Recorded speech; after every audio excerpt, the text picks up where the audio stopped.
All right, guys, welcome back to the Raised Hunting Podcast, and I'm joined today by Warren and Easton. Easton's a little under the weather. Warren is just under. And just under IQ. I don't know. But anyhow, we're back from Illinois, from the Illinois Deer Classic. Freshly just got back yesterday. So anyhow, I want to real quick before Warren shouts out to some of those people, I wanted to give a big thank you to the Illinois Deer Classic folks for putting it on. And then for all the people that came by, I mean, we had tons and tons of people that swung by the booth and shook hands with us, showed pictures. It was a lot of fun. So it was good to see. Apparently that show has not had the best weather and things like that in the past few years. So it was good to see it like really take off. So that was a good deal. And it was fun to see some of the other vendors that we know and stuff like that. So with that, Warren, what do you got before I introduce the topic? Well, hey, we also gained another enemy while we were there. Gained another enemy. Well, I guess gained an enemy. Yeah. And we're going to need your guys' help because somebody made a pretty bold claim on us. What's that? Those working class bow hunter boys. Yeah. Dad about ran him over with a trailer. And I told him that David was apologizing. He's sorry. He can't see very well. He's getting old. And then they proceeded to say, it's okay. We understand you guys are just salty that we have the better podcast. Yeah. So, well, that didn't sit right with me. So those boys. We're going to be doing a podcast with them in 2 weeks. That'll be fun.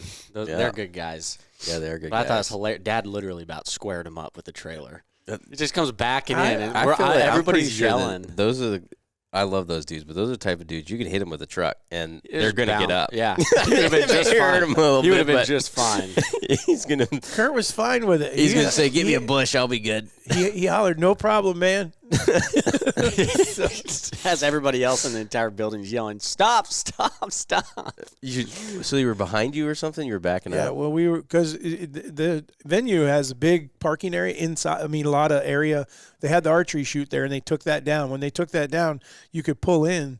So it was really everyone was, and this is at 4:30. I mean, 30 minutes after it closed. So everyone is trying to get in and out. Yeah. And so we got everything loaded up, and I swung around and backed up. And so I was back, and I was watching him. I wasn't watching anyone else. And next thing I know, he's.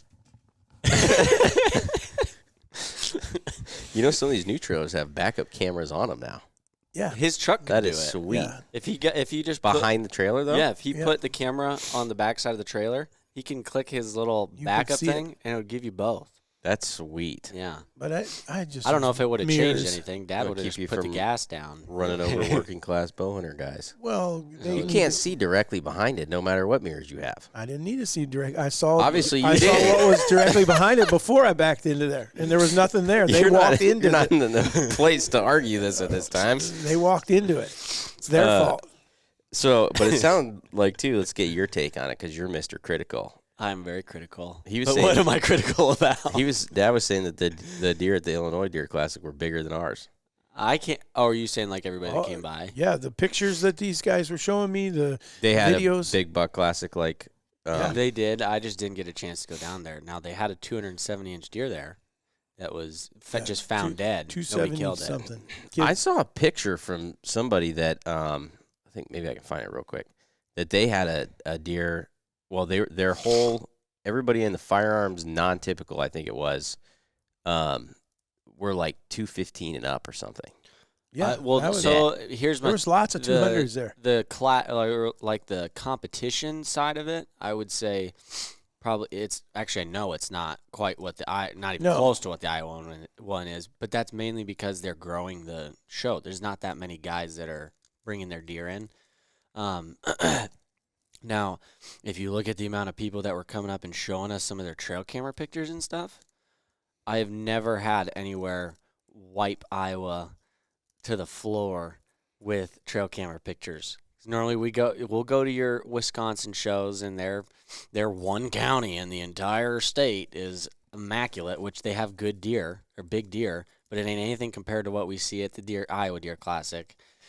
This one. Yeah, each dude was showing us, like, if they had a buck that was, like, 170, 180 or up, they had another 3 or 4 that were 170s. A lot of them had multiple 200s, and it wasn't like they were just telling us that. They were showing us pictures of freaking huge deer. Well, here's was the leaderboard for firearms non-typical. 5th was 175, 4th was 192, 3rd was 213, 2nd was 214, and 1st was 220. Yeah. Those are net. Freaking big deer. Yeah, no, I that's what I'm saying. The competition's a little different. Because, like, one of the dudes there, I called him Cody Johnson. Joseph.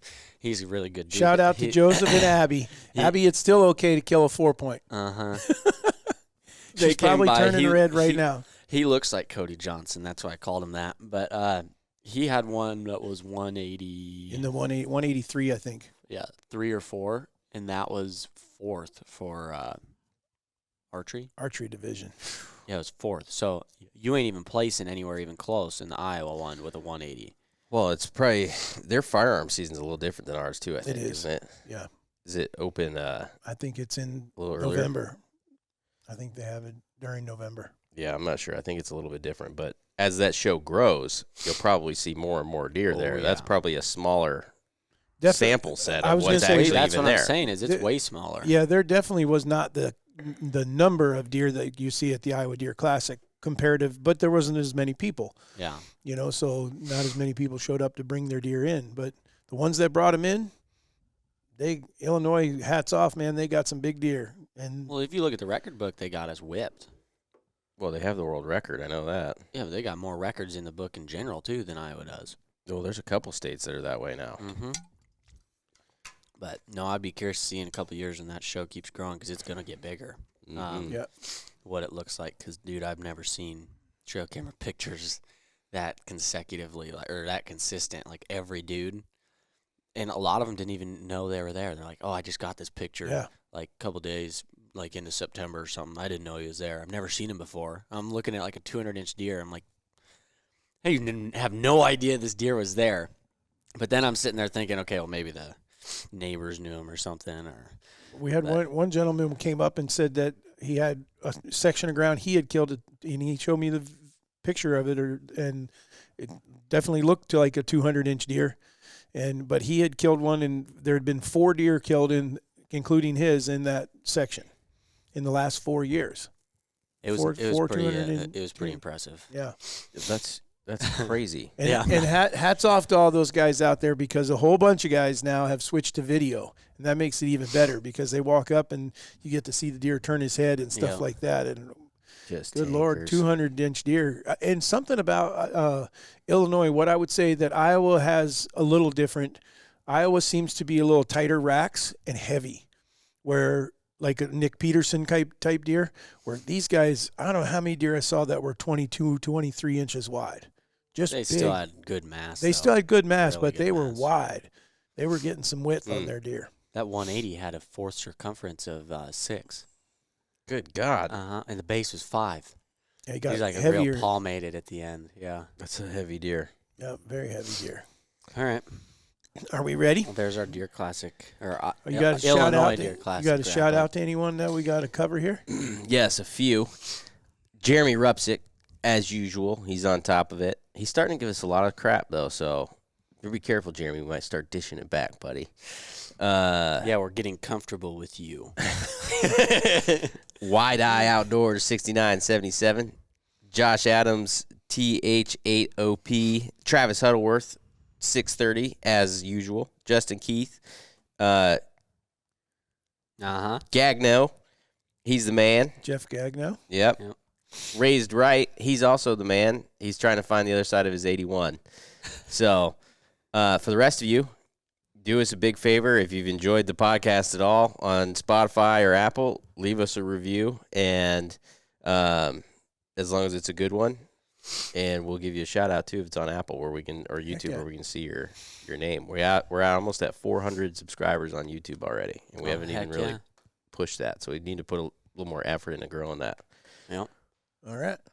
So well, maybe today we'll do it. Maybe today is your topic. Who was it that wrote in about this? Because I know someone gave us the idea. Do you remember? Albert Wolfgang, yeah. Albert Wolfgang actually wrote in, and what a badass name. Yeah. I don't think it's the same guy, but we got I guess if I'm going to call him a friend. I wouldn't think so. I just talked to him the other day. He was the one that was telling me about the shoots we need to go to. Right. that his first name is Wolfgang. Well, And I I've thought clarified with him. I was like, "Is it really your first name?" Because I'm like very jealous. He's like, "Yes, it's like actually my first name." That's cool. That's the second one I've ever seen with that name. Well, I guess I'll apologize that we didn't name either one of you Wolfgang. It's okay. I got a compliment on my name this week, and I told him thanks. I came up with it myself. Yeah. there's so many people that have named their kids after you. Oh, that's concerning. I don't know. I don't know that they're naming them after you, but that they like your name and they've given their kids that name. Good job, Mom. It Pa. was pretty original at the time. We didn't know of a single one. Yeah, they're all over now. Now there's all kinds of. That's my biggest pet peeve of doing things like other people. Now I'm gonna have to change my name. You might have to. Mine's pretty original. You don't hear many Warrens. I don't hear that very often, except more famous people are Warrens. Wasn't that Wyatt Earp's brother? Yep. Yeah, that's how you got your name. Yep. That's why I'm such an arrow slinger. Warren Buffett. Yeah, that's not why you gave him. That's his why I name. like Dairy Queen so much. Because of Warren Buffett. Did he make Dairy Queen? He freaking owns Dairy Queen. Smart man. Okay, we're gonna All talk. right, let's do it. All right, so today what we're going to do is we're going to talk a little bit about arrows, specifically about arrow weights, arrow weight forward versus light arrows and kinetic energy, and kind of go into what we shoot, why we shoot what we do, what is our reasoning behind why we do what we do. And there was a specific question from Mr. Wolfgang that we'll try to answer as well. So His main thing was just asking when we go. That wasn't me. When we go over arrow weights, whether we're on like a heavy side, a light side, specific weight, and then what the difference is with different weighted arrows on our theories or what we've seen with reaction of deer or other animals that you're hunting. Right. And if that does affect how much they are being able to react, or if it's making a louder arrow or or giving them more time to react in general. So I guess maybe the first one that we should start with, though, is types of arrows. It surprised me, some people that came up to the booth this weekend still shooting aluminum shafts. You're kidding me. No, I ran into 3 or 4. What kind of bow are they shooting? I don't know. I mean, one guy was traditional, so that made makes sense. But the other two, when they and I guess we're having those conversations because people were talking about Knox. Yeah. And so it started. But this couple of different guys were still shooting aluminum shafts. I didn't even know you could still find them. I guess you can. You just bought some broadheads that are not not out there for sale, but you can find them on eBay. Yeah. Well, they definitely, like those Genesis arrows are all aluminum. They still manufacture those. Right. Different arrow as far as like your carbon shafts, FMJs are not just solid carbon; they're a mixture. Yep. They're not the only ones and stuff. Yep. I had somebody ask too about like the gold tip, like 55, 75s or something like that, which is basically the Hunter XT now. But like those haven't even been around for I think at least 5-6 years. Right. And I'm like, dude, I'm going through a dozen arrows in usually about a year. I don't know how that guy is managed unless he bought a whole bunch at once. Right. He might have bought 3 or 4 dozen. Okay. To preface that though, Warren does not necessarily take the most intelligent shots when we're shooting throughout the summers and practicing. You need to go to a total archery challenge. You think I'm bad? Those guys just freaking. They're bringing 2 dozen. Oh my god! Because I told you how much I made that day in Texas, didn't I? On what? I made $60 in like 2 minutes. Doing what? Because there's a moose target and it's like 110 yards or something, right? But they at least put a pond behind this one, and I shot and missed, and so it landed in the pond, and your arrows float. So there was just a pile of arrows out there. So I just walked out there and got my arrow, and then all these people are looking at me and they're like I'm crazy. And they're like, "What are you doing?" And I was like, "I'm grabbing my freaking arrow." And they're like, "Dude, there's snakes and all kinds of stuff in there." I was like, "Yeah, you guys are just being pansies." And they're like, "Will you grab my arrow?" I said, "For $5." And so they all started just pulling out their wallet, and I just went around and grabbed a whole bunch of their arrows for them. Like, a little left. That one. Yep, that one. And then brought them all their arrows and just handed them out. And I made like 60. I told Alyssa, I was like, I think I should just camp right here for the rest of the day. Like the guys that go to golf courses. And freaking pick up all the golf balls. they were like, good deal. It's cheaper than losing my arrow. See, I'm the opposite. I mean, I'll go when me and you go practice through the summers and stuff. We stretch it out and we like to have some fun with it. But I can sit there with. I've had a dozen for a year and a half now, 2 years. Like I had 6 arrows there for a while. That my kinetic chaoses that. It didn't matter what I did to them as long as I could find them if I missed something, but they weren't breaking or nothing. I had 6 for 3 years. I'd say I lose or break probably 3, 4, or 5 arrows a summer, or off season time. So I probably go through a half a dozen. Yeah. Well, the other one is does. Oh yeah. I mean, now when you're shooting animals, that's a different story. Yeah. I did pretty good this year. I haven't had one for as many as I shot. I only broke like 2 or 3. I haven't had an animal break one of my arrows. I can think of 2 for like the past 4 or 5 years. The only 2 I've had break would be my elk. He snapped it, and then my deer, not like the most recent last year or last season, I guess, but the year before that. Those are the only 2 arrows I've broken on. But you're not shooting 9 does either. No, but I shot 4 last year, 3 or 4, and then a buck, and then turkeys and stuff. And right. I mean, yeah, you guys definitely shoot a lot more does, but that's 3-4 years. That's 15, 20 deer. Right, that's true. So they're making arrows. Arrow setups then. Yeah, so they're making arrows that last for sure. I mean, the carbon arrows today compared to back when I was first started shooting, and we all were shooting aluminum shafts. You were going through a dozen arrows just from shooting targets and hitting the targets. Yeah. Because the arrows would smack together and put a dent in it, and all of a sudden that arrow would whoop, whoop, whoop.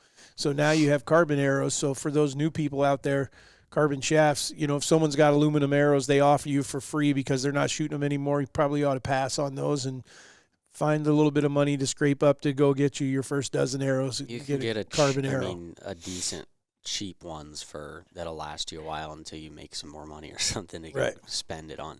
There's definitely a difference though on the ones that you're buying that are your lower ends to your higher ends, for sure. I think for sure. Okay, so let's talk. What are we trying to discuss as far as are we trying to discuss the absolute best arrow in our opinion to kill an animal? Are we talking about diameter? Are we talking about the fletchings? Are we talking about the weights? What are we trying to? I'd say there's 2 different things here. Number one, and I don't know if you guys have this or not. I have an all-time arrow, like an all-around arrow that I will not touch another arrow. That is the one that I will use for hunting, for practice.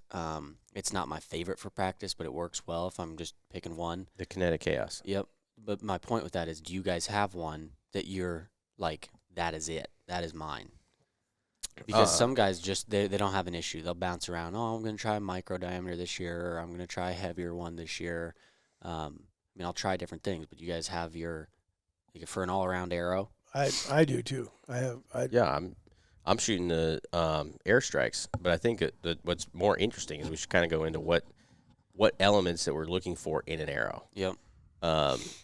Probably the first one to me is the straightness tolerance. Now, I think that this one is kind of funny, though, because I highly doubt that I can outshoot the straightness tolerance.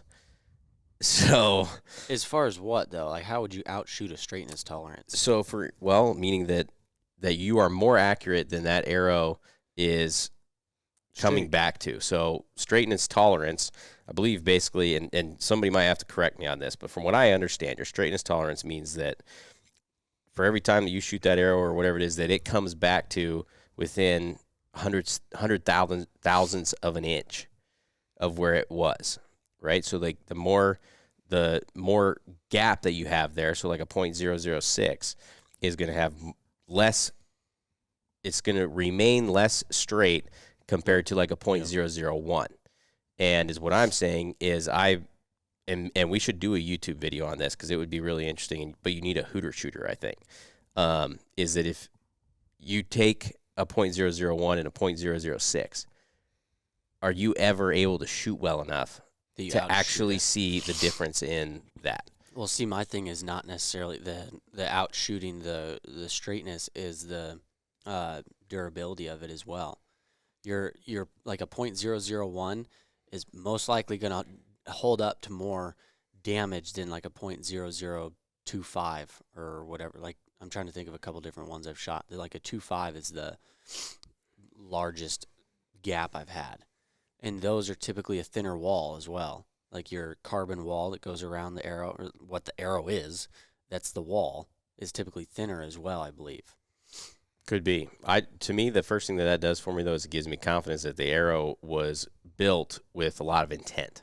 Yeah, accuracy. If they're able to say that it's within, 100,000ths or 10,000ths of an inch, whatever it is that number is, then it makes me a lot more comfortable in the arrow's performance. So you're looking for a straightness tolerance that is as low as you can get it. So, and that's going to be maybe. Whoa. That's if you think that you can shoot well enough that it's going to make a difference. Because the one thing that you're definitely going to see is as you go to a straighter arrow, the cost goes up. Oh yeah, 100%. They charge I'm more for ignoring that cost. Well, I'm going off of if I could pick my arrow, the things I'm looking for is I've got like 3 things. But we can take them all into consideration. I was going to say, because I can tell you for a long time that like the straightness tolerance and the same thing. Someone explained it to me at an archery shop long before I knew really what I was doing, that if you're just looking to hunt with an arrow, not trying to target shoot, then if you're at a .006, you're probably just fine.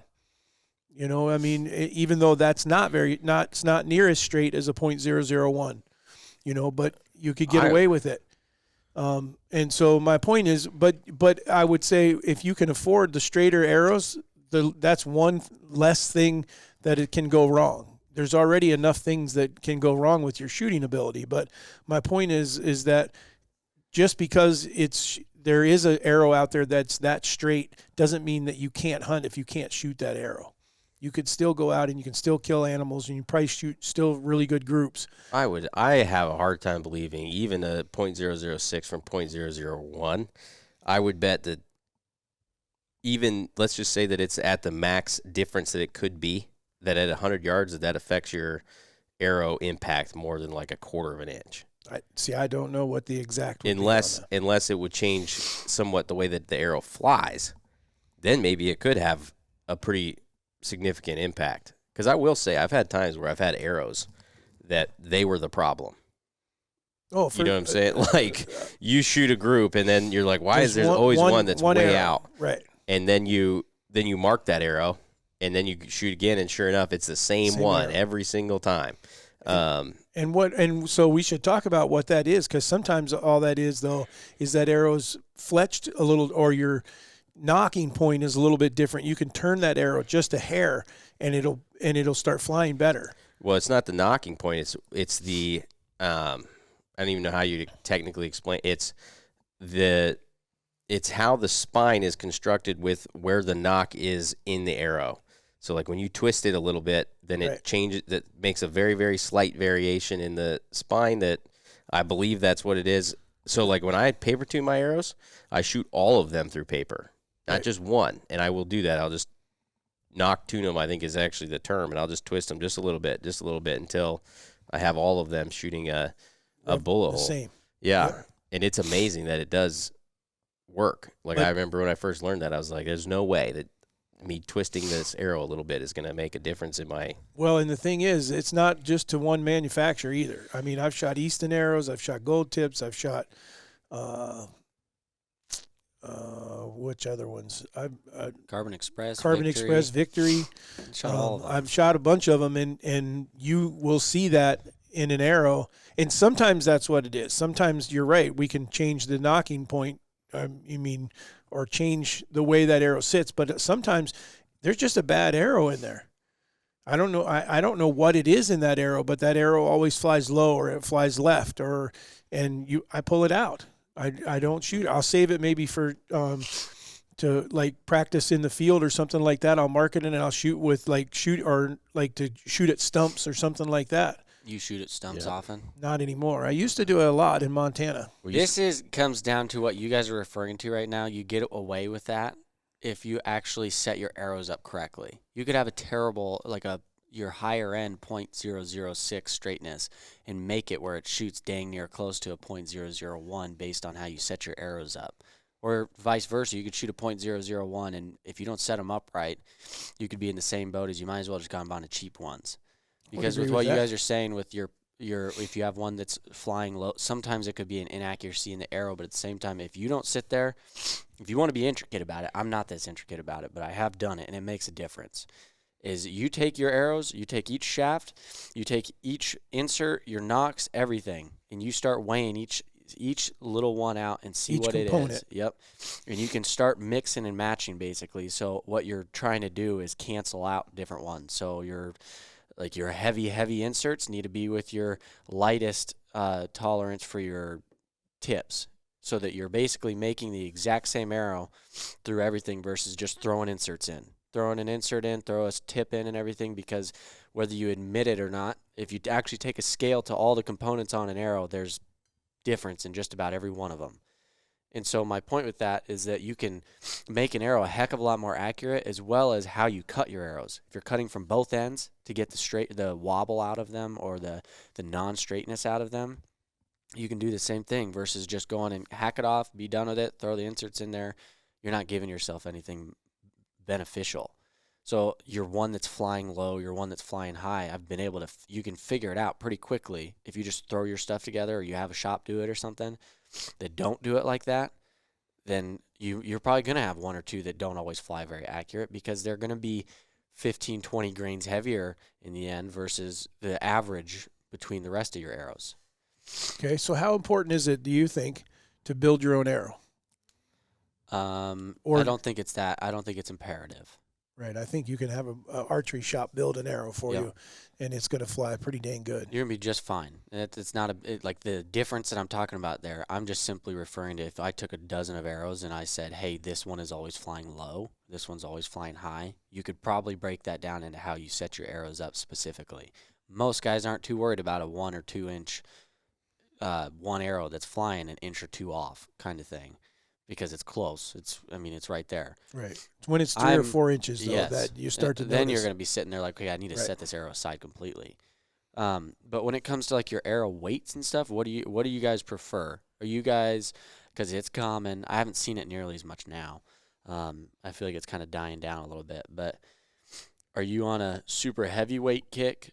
Are you do you like your super light ones? Are you shooting a big old fat shaft or a micro diameter, or what do you? I'm right in the middle. I think, anyhow, you guys might correct me if I'm wrong, but I'm somewhere around 410 grain arrow total weight. Seems to be right about where I'm, and I shoot 100 grain tip, and that seems to be for me. And then the number that lands me at or at least it did, was somewhere in the 285 feet per second, right around, give or take 10 feet, let's say. Yep. And because it seemed like if I got into something shooting very fast, I wasn't as accurate left and right, because I can't hold my bow steady. And someone listening to this, hopefully they can understand that you can get a bow that shoots really, really fast, and it doesn't necessarily mean it's going to be better shooting for you. Now it will compensate for you left, up and down, because it like yardage, yardage, but it also is going to hurt you shooting left and right, because if you flinch just a little bit, instead of being an inch off because the arrow is a little slower, you're going to be 2 or 3 inches off. You're all there with bows, especially. If you're gonna take something, you got to give up something too. Absolutely. Speed, you're gonna give up your forgiveness. I don't know if that's accurate. Oh, 100%. I can tell you it's accurate. On left and right. That's why because your impact point is still getting there quicker, so there's less time for it for your mistake to be amplified. No, because if you flinch a little bit, then your impact point is farther away, because that arrow is traveling further or faster. Okay, but if you flinch with a slower arrow, right? Mm-hmm. It has more time to be further off than it does your faster arrow. You talking slower arrow, or are you talking slower bow? These are two big differences here. Because a bow, when you're looking at your forgiveness for a bow, a fast bow typically has your brace heights, which we know brace height comes from, or forgiveness comes from your brace height. And there's other factors as well, but that is a large one.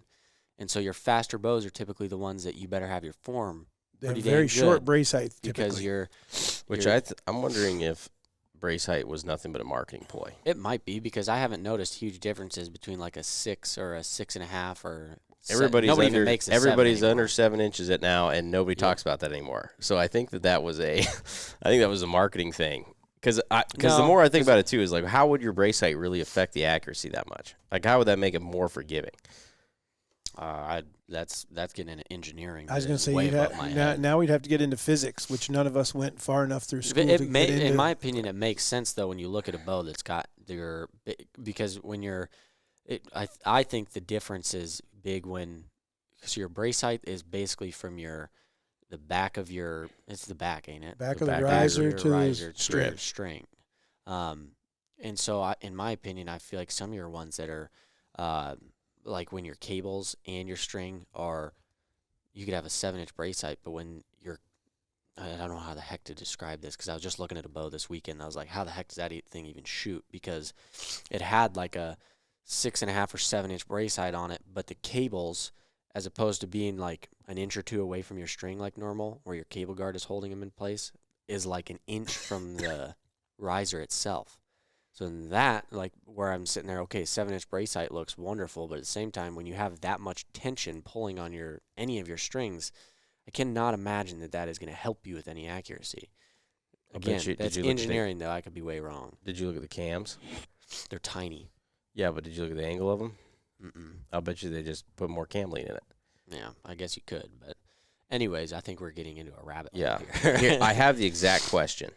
Okay. The exact question is, I don't believe you guys have talked about in detail about arrow weight and having a lighter arrow versus a heavier arrow and how each affects the ability of pass-through or shot placement in relation to deer reaction time. Could a slower, heavier arrow give the deer more time to react to the shot? So, I think we are way in the weeds. Yeah, I think we can go into our exact arrow Opinions, setups here in a minute, but I think that we should answer this question at least first in our opinion, because I think where this really gets controversial is there's two. I guess it's been one, but now there's kind of two schools of thought. Two pieces of information that is out there now. One was these studies that a guy named Dr. Ashby did. And basically everything that he was saying is that, that these arrows that are super heavy, and I'm talking like 500. No, like 600. I was going to say like 580 grains plus. 580 grains, I'll tell you, was the minimum. That they tested all these over in Africa with a single bevel broadhead and all these other stuff, and that these were the best results. Now, this study was also done like 20 or 30 years ago. And so then there's another guy named Joel Maxfield, and he is a engineer for Matthews, and he basically has taken it upon himself to test all of this data. And so this is where I think this is really interesting, because his data completely conflicts with Dr. Ashby's. Now, however, you got to keep in mind too, I think I haven't read all of the Dr. Ashby studies, just pieces of it. So somebody may have to correct me, but if you do, better make sure that it's from that study. Don't just go off your opinion. Make sure it's factual. I believe that all of that was done with a recurve. I don't know that for sure, but I don't think it was even a compound. Like this was before. A lot of his stuff, though, he still will tell you that when you some of the more recent ones I've seen will tell you that you should be shooting things like a super heavy setup, single bevel, even in a compound. Well, to me, a single bevel broadhead, it might be the stupidest thing I've ever heard. Oh yeah, I'm sure I'm going to get lots of hate on that. But why would you ever want one side of your broadhead not sharp? Well, that's come from single bevel. I mean, the other side is going to be sharp, but the one side is going to be like your beveled. And the theory on that, right, is that it's going to keep twisting. That's not going to happen. As soon as you hit flesh like that, that arrow is going to straighten out. Because any engineer. That is, that's what we did. I don't have to be an engineer. You think about how that arrow is spinning this way. There is no force at all to carry that thing spinning around. I could stop it with my fingers if I wanted to. Yeah. So you're not going to be able to corkscrew a flipping hole. Oh, sorry, baby. Stay there. Through the deal. So according to Joel Maxfield's data, he tested an arrow that was 350 grains, 400 grains, 500 grains, and 650 grains. With a 70-pound compound, the arrow that that was 350 grains got 12.62 inches of penetration. The arrow that was 400 grains got 12.8 inches of penetration. The 500 arrow got 13 inches of penetration, and the 650 grain arrow got 12.93 inches of penetration. Ooh, so he's saying there's a happy medium. Well, he's saying it actually goes down. It starts to go back down at once you get. There must be a point. It sounded like the 500 grain arrow. Yeah, that's on was the deepest, right? That 500 grain arrow was the most penetration. Which is why I'm saying there's a happy medium. Because if you're too light, you're not going to get as much as if you were in the right spot. And if you're too heavy, you're also going to be. Well, now with a 50-pound compound, 350 grain arrow was 9.93. A 400 grain arrow was 10. A 500 grain arrow was 10, and then a 650 grain arrow was 10.1. So, I mean, we're talking fractions of an inch. And we're only talking about one element here. That is that we're talking penetration, period. We're not talking about accuracy or helping you or anything like that. When you go back to his question, though, right there, you don't have to answer it with opinion. No, you can answer it with as much opinion as you want, but yes, there's effects. So a heavier arrow, for our question here, the question of does a heavier arrow or a lighter arrow affect where you're going to hit or the time in which an animal has to react? So a heavier arrow, yes. He also did the speeds. Who did the speeds? Of those arrows. Right. Okay. Well, so yep. A 350 grain arrow was moving at 331 feet per second. A 400 grain arrow was 311 feet per second and gained 1.4%. 331. 350 grain arrow is super light. Yeah. 400 grain, I guarantee it's a Matthews. Yeah. A 400 grain arrow that's 311 feet per second gained 1.4% of penetration increase. The 500 grain arrow was 279 feet per second and gained 2.97% of penetration increase. And then the 650 grain arrow was 246 feet per second and got 2.4% of penetration increase. And that's all over the 350, the 350 grain arrow. So you can Warren threw in a lot of numbers there and very confusing numbers, but what my point was just right there. You're shooting a heavier arrow, it's going to be slower, which means it's also going to have more drop and it's going to have more compensation for when you're shooting at a further distance.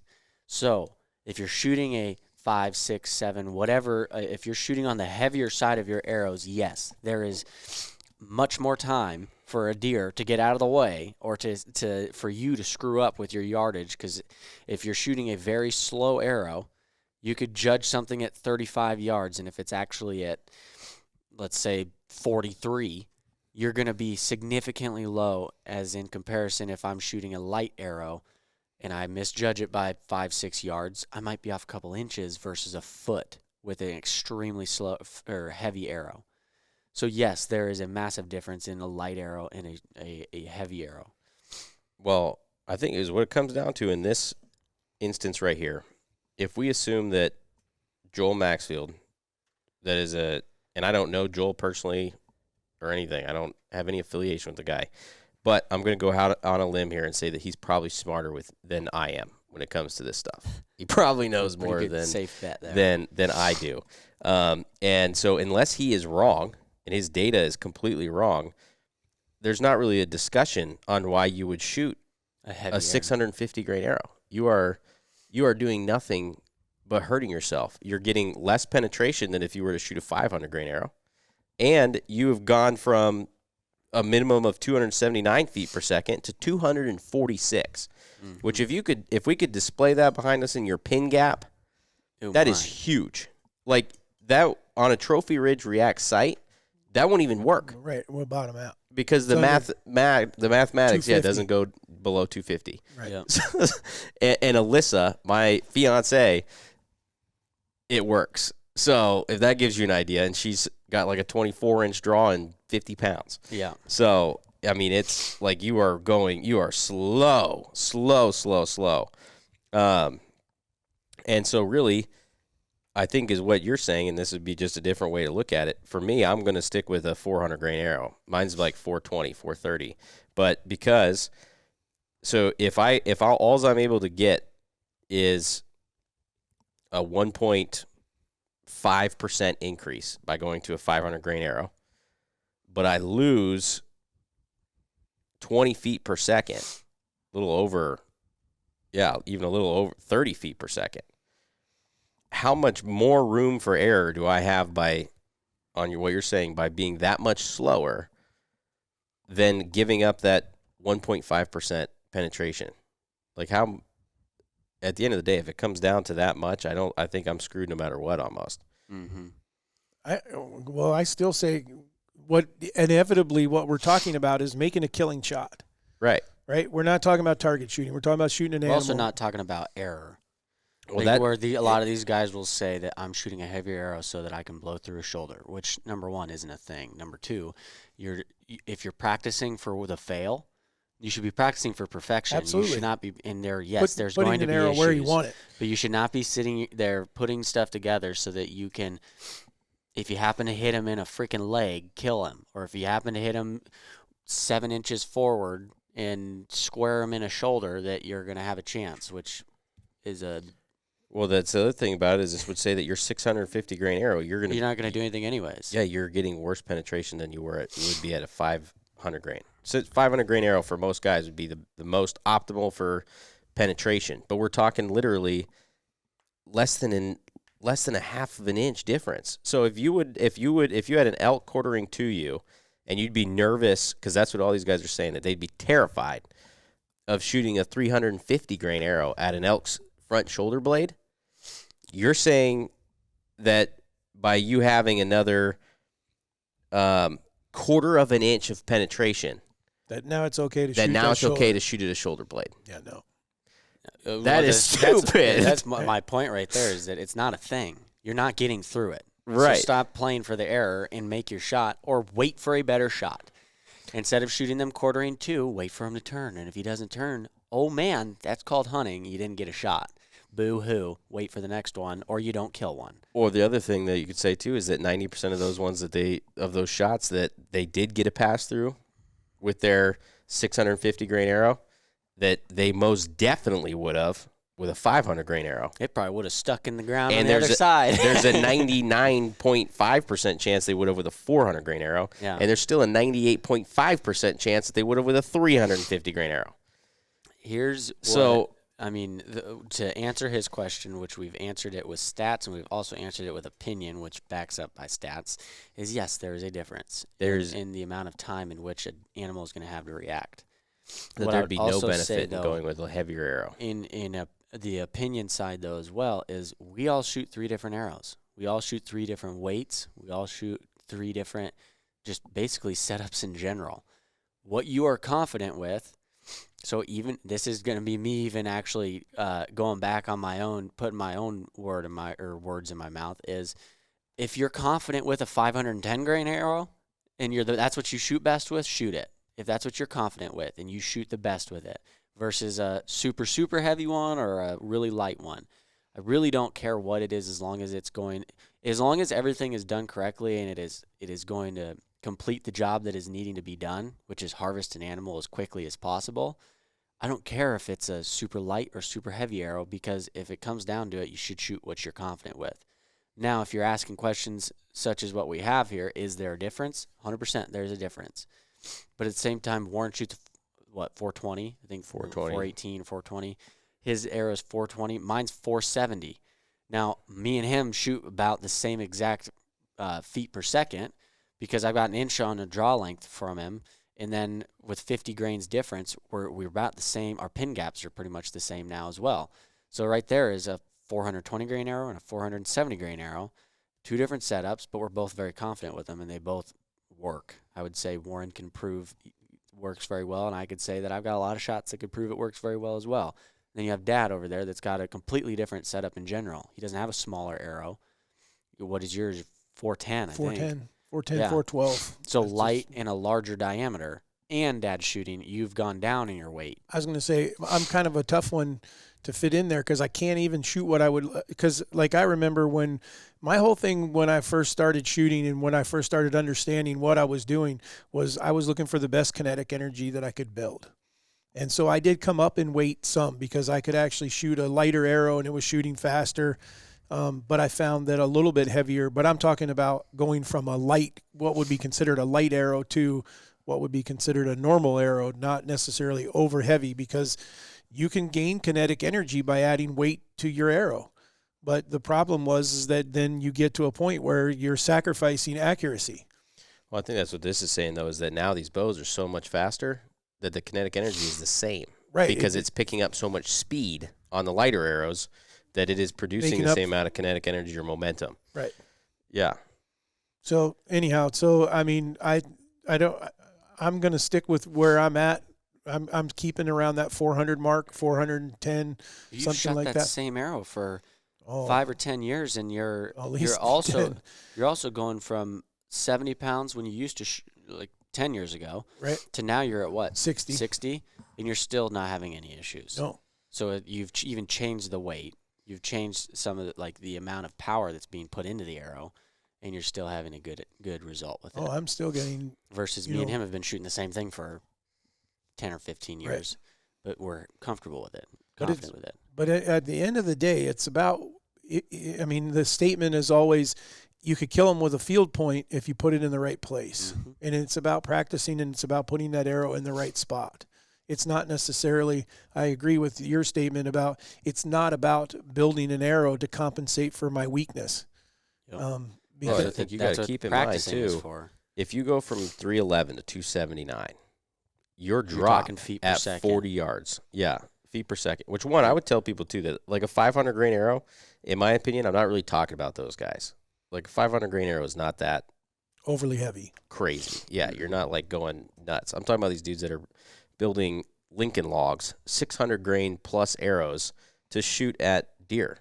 Same thing with the guys pulling 80. I'm like, why are you doing that? Unless it's like an ego thing, because you don't need to kill a deer. I mean, you will kill any deer, I promise you, with friggin' shoot, you could 40 pounds, but I mean, you're more than safe with 60 pounds and a 400 grain arrow. But so the 500 grain guys, like we're not really talking to you. It's these guys that are making these ridiculously these just wild arrows. But so when you get to 200, you go from 311 to 279 feet per second, you're probably talking,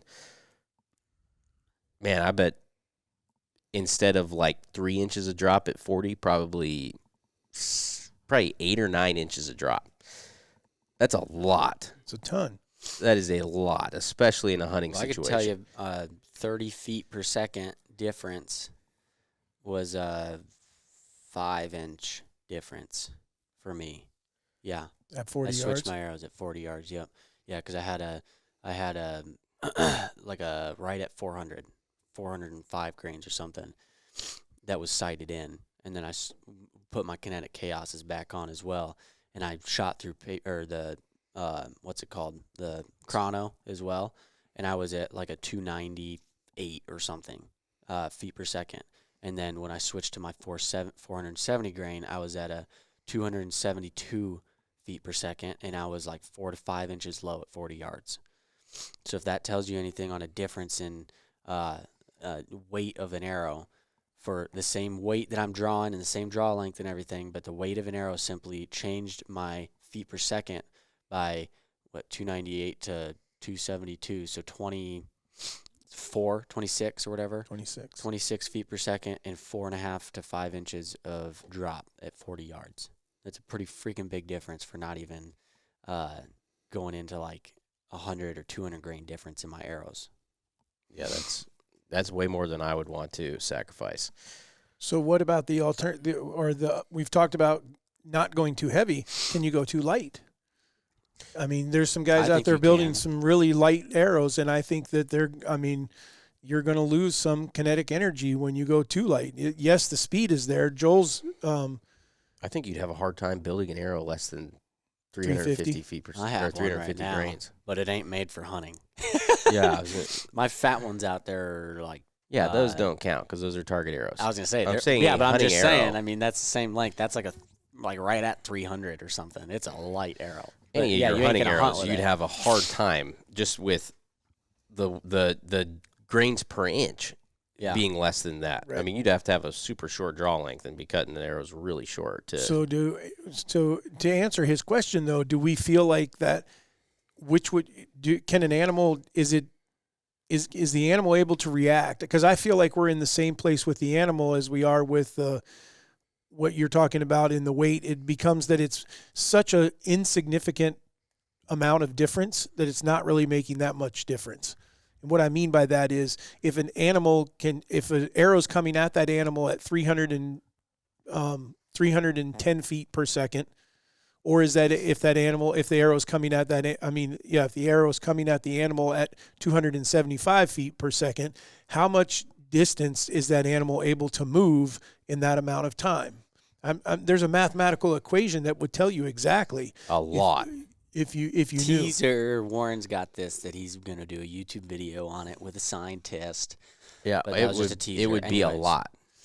Because It depends on the animal, and I mean it depends on the reaction time of that animal. well, yeah, maybe like a hippo or something, but anything we're hunting, like a whitetail, you think of 20 feet per second. Oh, the yeah. difference that's going to make in how much time that deer has to move or not is going to be a lot. It's going to be a lot. I guarantee it. When you go off of how much that animal's reaction time, now obviously the more distance, the more it's going to have effect. But if you go off that animal's reaction time, and now we're talking 20 to 30 feet per second, obviously it's not going to take a second for that arrow to get there unless you're shooting at 110 yards. But when you break that down, we'll have to do the math because I'll bet you that it's going to be, I mean, you're talking how much is a deer able to drop at 40 yards with the big 8 had to have dropped 10 to 12 inches. Oh yeah. And you were shooting 290? I think I was shooting about the same thing. I would say, I guarantee you I was somewhere with around that 285 mark. So Okay, so if you take off 20 feet per second or more on that, I think that you're either hitting him, you're going to get really lucky and catch the very, very top of his spine and maybe the artery, or you're going to spine him. maybe. I'll do the math on it. I was going to say, you'd have to do the math on it because I don't think it's as far as you think. I bet it is. It sounds far when you're talking 100 yards because 100 yards would be the full movement of, at an arrow that's 20 feet per second. Right. But when you're 1/5 of that, which would be 20 yards, it's 1/5 of that, so you're not going to get near as much. You're not getting 20 feet. You're getting 4 feet. Yeah, but all I'm trying to take. So how fast is an animal reacting? And that's where an elk, a deer, each one is slightly different. Right, but An let's just antelope- take a deer because we know deer, it's a constant. So Right. your deer are reacting extremely fast. And so from the time that they react, 0.02 seconds difference. so 0.02 seconds, how much time would that add for a deer to Well, be if you did moving? 40 yards, that's 120 feet. And then if you did 300 feet per second, you're sitting at 0.4 seconds to get to the target. Yes, I can tell you right now. 0.04, Jeff right? Jeff 0.04. Gagnow is going to listen to this, and we're going to get an email or a text from him that's going to be about 3 pages long with the mathematical equation breaking it all down. I already put his be email great. in my filters on my email that goes straight to junk email. Anyways, I'm kidding, Jeff. But so at 300 feet per second, that would be 0.4 seconds to get there. Okay. And then at 280 feet per second, so your 20 feet per second difference would be 0.42, blah, blah, blah, blah, blah. So 0.4 even, and then 0.42. So you're at 2/100ths difference, 2/100ths of a second difference. Okay, so in 0.4 seconds, though, and that was at what distance? 40. At 40. So we know a deer, they have to hear it first, Yep. and then they're reacting. How far are they able to react in that 0.4 seconds? I don't know. I would say Right. that I don't know. we got to be saying I don't know how how fast much do that you think the was. big 8 dropped? I'm saying 8 inches. He dropped significantly. I mean, 8 inches might be Oh, we could do this on multiple. Morphe dropped a lot. Yeah. right. Freaking. I'm thinking you're going to be close to 10 inches. So then you that's break that quick. out over 40, and then you add a 0.2 to that. How much is that going to be? they're probably at least adding 4 inches or more. All right. So Well, we're getting into some math here, but go on. And how technical do we Well- want to get? Because then all of a sudden it takes the whole fun away from hunting. Yeah, Let's just go out and try to Well, shoot as effectively as we can. And do we need to really break down every scientific? Another little- 2 inches. Sorry, I was doing that in my head. We'll you just did it we'll have simple, to just go do the math. I'm just later. saying, if you just did that, it would be 2 inches difference. Yeah, if you did your 10 inches at 0.4 and then 0.42, it'd be a 2-inch difference. So it could drop another 2 inches. Anyways, I think we'll have to look at the math I think because I bet it's more than that. But I don't know. I'll let Without you guys laying look out at the all math. the math and I'm seeing. going to keep shooting my bow with my. well, if it's more than 10 inches at 0.4 seconds, if it's like 14 inches, then yeah, it's going to be more. It's going to be like 6 inches difference. Yeah, there's just I There's a have lot to lay of that different out. things that go into a lot of variables. There's too much math there Lot of to try to variables. do it on top of my head. Gotcha. I think we've. But I think the other thing I do think that you should take into consideration is Dad isn't as enthused as Easton and I are because we're a little more of the arrow geeks. Dad is your Well, we're not just arrow geeks. Dad is we're your our pull it out setups. of the box and just go Shoot. kill stuff. Cut it up and It works Which for him, put it though. on the Yes. arrow. Now I do believe in building my own arrows. I do. You don't really build your own arrows, though, in all honesty. Yes, I do. You cut them, and then you fletch them. If you're really building your own arrows, that's what I was talking about, where you're freaking you're pulling the I put the inserts in and everything else and make sure that I'm trying to put the same amount of glue on Have you ever each cut one. from both ends of your arrow? No, because I Okay. buy arrows that I've had the brass. Ring on You the have back to of put that in, though. Yeah, So you don't put that in yet. You half build your own arrows. half build. I'll give you that. David also had a fun fact today, just saying. Well, so the other thing we should still talk about though is what about micro diameter? Isn't there supposed to be a benefit there? That one is actually logical as well. But not micro diameter, just micro diameter. It is the whole thing with Victory when they came out with it. Victory started it. And that is your micro shaft or micro diameter shaft, but it has an outsert. And the reason they had the outsert was because it was larger than the diameter of the shaft. So basically, as long as that got through whatever you were shooting, it's Then the already hole creating was- a larger hole for your shaft to get through, which then doesn't have as much friction or anything holding it back. Which probably would make way more of a difference than the weight by not having that friction against the entire length of the shaft. It could very well be the case. The other thing that's But supposed to help all with, I this think, though, get- too, is wait a wind, minute. right? This gets to Wind? the point where Yeah. if I shoot through an animal, how far am I going to shoot through the animal? I mean, yes, I want to make 2 holes, but at some point, do I want to make 2 holes and have 12 inches of penetration into the ground on the other side, or have an arrow that goes 20 feet through the other side? My goal is to stick it in the other side of the ground, because then I feel cool when I go grab it. See, I'm more concerned about the accuracy part of it because I think the micro diameters are supposed to, you're not supposed to catch as much wind or anything either. That's also another logical assumption, because there's not as much surface area too. Right, which I think I'm going to do. I'm going to change my vanes this year because I've been shooting those Silent Night ones, and the thing I do like about them is I think that they stabilize your broadheads and stabilize the arrow really well. But the thing I don't like is I do find when I shoot winds and I have any kind of crosswind, it seems as though they catch bad. Like it really pushes my arrow. We could get into Where I this think if one. I get into a little lower profile, I want something that still stabilizes it the same. I have the right veins. I have the veins. Which ones? For our hunting stuff, what you're talking about is the boning heats. Those are the halfway point of a good length, good stabilization, and not too high of a profile that's catching wind on surface area. They're a little lower profile. But they have a 2.5 inch or 2.25 inch length versus your. I don't like the 3-inch veins that are as high profile as your guys's. But anyways, if you want to check that one out, I did a whole video on that as well on YouTube. What arrow vein should you be shooting? We tested like 3 or 6 different kinds. We tested a bunch of them. his point, What was your? his opinion. He has an opinion, is all. That one is an opinion. What is your fact. You told me to remind you when we went to Illinois. You said I didn't. remind We me had when to, and that was well. I think we already talked about it. We blew it out of the water because we already gave it away. Illinois has bigger deer. No, what was the largest deer that was that was scored there this year? Yeah, you could do that, but that's not. I told you when we went there that wasn't. That's a fun, not a wacky fact. Neither is an elephant turd. Yes, it is. That's wacky. No, it's not. An elephant turd. We Stupid. have not discussed that yet. We've discussed wombat turds and Tyrannosaurus Oh yeah, Rex cubicle turds. turds are way more interesting than. Is that not wacky? Is that not weird? Odd? Little No. questionable? Synonyms for wacky. Whatever. Do you have anything, or are you just searching? No, I got some good ones. Okay, boy, let's I can't go. wait to hear this. Researchers gave worms spider genes so that they can spin silk as strong as Kevlar. Do you have the why? No.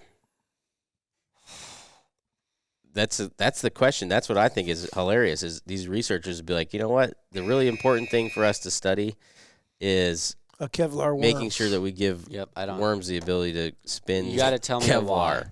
The why could have done it, but I'm not worried about your judgment. there. Uh, No. Not good. a species of caterpillar uses antifreeze to survive cold winters. They have their own antifreeze? Yeah. Presto. That was cool. Maybe Antifreeze. maybe the company Caterpillar named themselves that because they knew that it would be like a weird thing where nobody else would know that, and it's mechanically related, but yet it's actually because otherwise, why would you ever name Caterpillar? heavy machinery Caterpillar? Well, you could also Well, start thinking about all the different things a caterpillar can do. Right. Like they can get through all sorts of things. Caterpillars, skid loaders Become a going through butterfly. everything, They you know, become a like, butterfly. there's all sorts of things. I think you're wrong on that. I don't think Caterpillar, and I hope someone writes in and tells us, because I'll bet you that if someone has read the behind the scenes, what's funny is Peoria, Illinois is one of the Caterpillar's main hubs. We're just right beside where I think that their It used main to be, headquarters. not anymore. Not anymore. Yeah. But I'll bet they wish they could make their own antifreeze. I bet Probably save a lot on their equipment. yeah, for Well, sure. You went 1 for 2 today. Not bad. We need to get a record board. Oh, I'm so sorry. I forgot, everybody. We'll do it next week. I printed off all the stories. Oh, And photos. man, I have them all too. Yeah. I dropped the ball. My bad. Next week. You're 1 for 2. You might No, be 0 0 for for 2. 2. 0 for 1. 0 for 2. I would say no That was pictures and one no program. stories. You build the picture thing. I've built all I'm this. not the one that That's I'm 10 not the for one 10. that promised the people that I would do it. You did. I'm going to go tear this down. Okay, you go ahead and tear We're it all down. going to be 0 for 0. Okay. All right. Well, hopefully you guys Technically, enjoyed 0 for 0 today's would be 100%. podcast Shut up, Warren. as they continue on. You Saying. mean this will end up going on Almost done. even further, I think. But What will? Yeah, well, the two of you arguing. Oh, us arguing. we don't argue. We're not arguing. No, we're not. Who's arguing? Yeah, we are. We're arguing now. We're arguing with Dad. Whatever. Oh, yeah. We're out of here. This is the Raised You're Hunting. wrong. This is the Raised Hunting podcast signing off.